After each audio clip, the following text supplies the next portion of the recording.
The Celtics have a big decision to make as Oshae Brissett is one of their last remaining free agents and only player to not return to their team that hasn't gotten a deal elsewhere.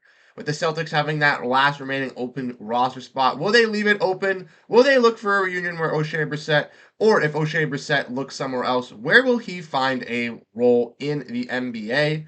We'll be looking at all of that and more on this episode of Celtics Digest. I'm Bruce Velez. You guys have been absolutely fantastic showing your love over on the channel. So if you want to make sure you stay updated on everything that revolves around this team, getting the daily tidbits, even in the dead time of the offseason, hit that like button to get into the Celtics algorithm. But without further ado, let's dive into the topic at hand. Make sure to grab a snack.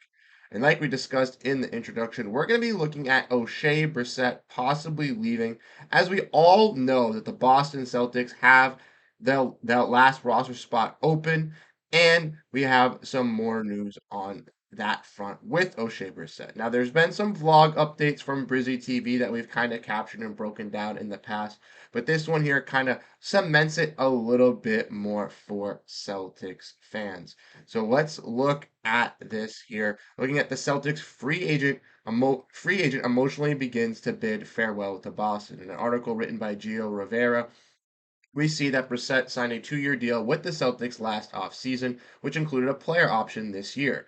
He obviously declined the player option, opting to join free agency to either look for more money or more playing time, as he already had gotten the championship and had a role on the Celtics that he definitely could have increased and gotten some more value on.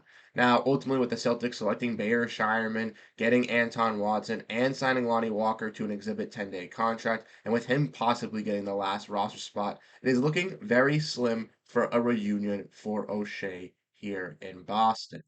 He said in his vlog that walking around the streets of Newbury Street in Boston, getting a little sad on his latest Brizzy TV YouTube vlog. Because who knows? Like I said, the door is definitely not closed, but we're right here. The thought of not coming back is crazy. You feel me? I just thought I'd get off my chest to let you know, Boston, the city of Boston, again, I adore you and I love you. And this is absolutely great to obviously hear. Granted, Brissett isn't 100% ready to say goodbye once and for all, but even with the optimistic state of mind and a championship ring soon to be delivered by the Celtics, it's more than likely that he's weighing the offers outside of Boston would be his best bet. Now, obviously, he had a really solid year with Boston in his year one, and even though if the Celtics do say goodbye to him, he will always be a Celtic true at heart. Now, as somebody who saw Oshae Brissett play at Syracuse in college versus Colgate on a college tour, I ultimately fell in love with his type of style of game, his hard knack of going for those offensive rebounds, his defensive physicality, and he really fought for that role in the NBA, going into the G League initially with his other Syracuse teammate Tyus Battle being drafted alongside of him, but then also going into the G League, playing with the Toronto G League squad, then going over to Indiana, working his way to the NBA, and then finding a role with the Celtics this year. Now, like the article said, it is definitely not ruled out 100% that Oshae Brissett could return to Boston. There is still the possibility that he still could come back due to the fact that there is one roster spot still available, and even though Lonnie Walker did get a contract, it was an Exhibit 10 day, which is a training camp deal. Therefore, the Celtics are going to bring him to training camp, kind of evaluate, see how he is. If he's good enough, they can bring him up to the squad. But there's already been reports that he possibly could get waived from training camp, going to the G League for the Celtics or to a possible another NBA team that could pick him up at the end of training camp. Therefore, I still think that the door is still wide open for Oshae Brissett, but the likelihood of it happening is not that high. So let me know what you guys think down below in the comment section. What are your guys' thoughts? As someone who loved Oshae Brissett before he even got to Boston, I'm happy that the city really embraced him, appreciated the worth that he brought for a short time in Boston so far, and maybe we'll get to see him keep that extended in green as well. Let's dive into the next part, kind of discussing Oshae Brissett and looking at some possibilities on where he could look for his next NBA deal. Now, we all know that, like I said, if he's not coming back to the Celtics, he's going to want either a little bit more money or a bigger role. But with the new CBA, we've already seen guys that have not been able to get those bigger contracts or even better contracts in free agency with those restrictions. Guys like Tyus Jones, Gary Trent Jr. have had to take, veteran minimum deals, and they're definitely worth more than that. Just there's not enough open money on the open market this year. And unfortunately, kind of hurts for a guy like O'Shea Brissett, a guy who's trying to find a spot, trying to find a role. This was a couple years ago. He would have already inked himself a 5-year, 6-year deal and would have been totally fine for the future. And a team could look to move off him or maybe cut him or waive him down the line. But with these new restrictions, it's very hard for these teams to be able to give that money outright, especially to a player that they know is not going to for sure be in their system for the long term. They want to develop their rookies, develop their young guys, and that's how it's kind of tailored now. So unfortunately for O'Shea Brissett, it has been difficult to find a landing spot, but I think there are three very good landing spots that O'Shea Brissett could pursue that we're going to be discussing today. Now, I do want to say that I did kind of get inspired by this from another writer that does great work for the Boston Celtics, Bobby Kravitsky. He already broke down this article a couple weeks ago, and I messaged him on Twitter saying that I liked some of these landing spots. So I'm going to be taking one of his landing spots that he broke down in this article, and you guys should definitely check this article out to go look at his other two spots. But one of the spots that he mentioned that I really liked was the Toronto Raptors. Now, the Raptors, like we mentioned, was a team that O'Shea Brissett has already played for. It is his hometown team of Toronto as well. And I think that he could be a very nice role for this team.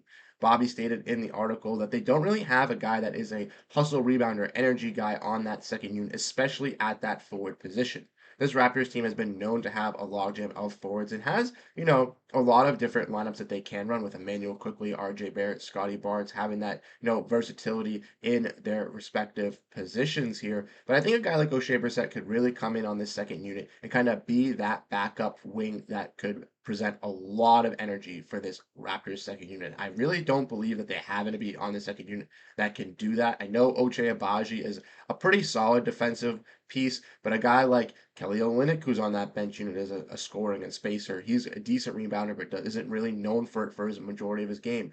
Davion Mitchell's a good hard knock defender. Grady Dick is also a pretty good shooter, but I feel like a guy in O'Shea Brissett really coming into this lineup could kind of integrate himself and definitely compete with this Raptors team as well. Let's not also forget that O'Shea Brissett is only 26 years old, so he is young enough, and especially with this Raptors team, who's a little bit on a rebuild on the fly, kind of like a retool, trying to find out who's working for them, but also kind of staying competitive. I think a reunion with O'Shea Brissett would definitely make sense for both parties. So he's a guy that kind of integrate himself, really work in their system, and then if he flourishes, if he develops, he's a guy that could stick with them long term and really help them and push with them for a championship. And who wouldn't want to do that in their hometown? I know O'Shea Brissett would definitely like that option.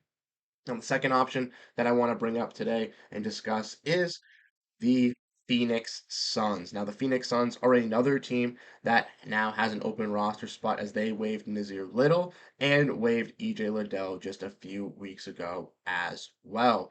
Now, the Suns are a competitive team like the Boston Celtics and, have some good stars already in Devin Booker, Bradley Beal, and Kevin Durant. But truly, similarly to how the Toronto Raptors, I think O'Shea Brissett could really kind of find himself in that backup power forward role for this Suns team. The Suns' second unit, kind of as well, doesn't really have that high energy rebounder, high energy offensive presence, the guy that is going to be your stout defender, be able to switch, be able to give you that energy off the bench. They have a guy in Monte Morris who they just acquired who's going to be a solid assist to turnover ratio point guard, setting up that offense for that second unit. Royce O'Neal's a solid defender as well, but has lost a little bit of a step there. And Grayson Allen and him are also very valiant shooters. We also have Mason Plumlee, who got added, who's a great rim protector and defensive piece. But ultimately, I think a guy like O'Shea Brissett could really seemingly fit into that team at that backup power forward spot. And seemingly, there's not much competition for him at that power forward spot. Maybe some young guys like Ryan Dunn or Oso Gordaro, some of their rookies, or even possibly a guy in Bol would be competing for that spot. But I think O'Shea Brissett going into that training camp, fighting with that team, could realistically earn himself a spot with that squad and get more playing time than he did with the Boston Celtics on still a really great championship squad with great players that made big changes this offseason and could be a very powerful team in the Western Conference.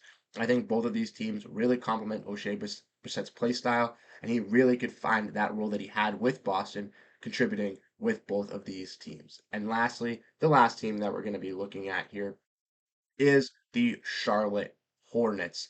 A little bit of a reunion with his old assistant coach in Charles Lee as he's the now new head coach of the Hornets. But the Hornets, again, kind of a young team, kind of a team that is bringing in this new culture, bringing in this a new identity with a new head coach. So why not get one of those guys that was a key role player for you, a guy that you can really work on and kind of figure out his role in scheme for Charlotte. And you already know how he worked with Boston, so you know how he can really integrate with this new young team as well. Like I mentioned, he's 26 years old. He's a little bit of a younger guy. And even with this Charlotte team, he might not be one of those young guys. He's going to be a guy that has a little bit of a veteran experience, is coming off that championship, and I truly think could insert himself into this Charlotte team and be an impact player.